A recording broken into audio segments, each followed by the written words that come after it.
What's the status of the counterplan? Conditional. Okay, what's the net benefit to the counterplan? Trade and politics. Okay, let's talk about the link to trade. What's the link to your trade is that?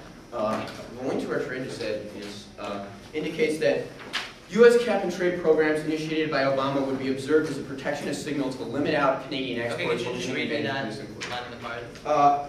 Global warming policy threatens the world with Smoot-Hawley on steroids. Obama's threat shackles would be applied to those countries' exports at the U.S. border. The term weapons is inappropriate. Is a link the plan, or is it like subsequent trade restrictions? No, the link is the cap-and-trade policy. Just the cap-and-trade Our evidence is explicit to cap-and-trade policy. It indicates that we would not accept Canadian exports, but we would keep trying to export. Okay, how does your counterplan avoid the link? Our counterplan.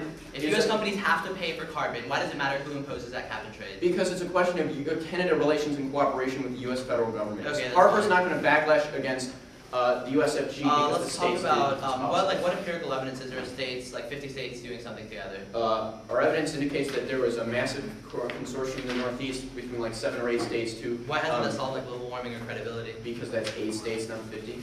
Okay. Let's talk about your NORAD impact. Why does NORAD solve like nuclear Armageddon? Our evidence is real good on this question. It's our Time 8 evidence indicates that NORAD is a critical monitoring service to make sure that missile launches or rocket launches are not nuclear-based weapons headed for the United States. Do you have any evidence that those, like that, without NORAD, there would be like nuclear Armageddon? Russia and the U.S. maintain thousands of nuclear warheads on hair trigger alert, and accidental war remains a plausible danger. Yes. So it's a plausible danger, according to Time magazine. Okay. Yes. Why hasn't the terrorist attack happened yet in Cuba? Our evidence indicates, our first evidence indicates that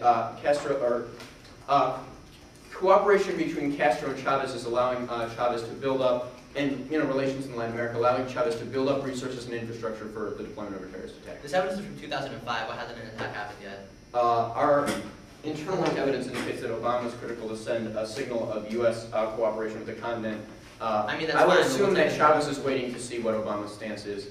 So he's been waiting for 4 years to see what Obama's stance is? I mean, Chavez has been pretty explicit in his opposition to Bush. It's a question of when he's willing to attack. Okay, Your evidence says Latin Americans categorize U.S. involvement as commercial opportunism. Why wouldn't trade with Cuba be seen as commercial opportunism?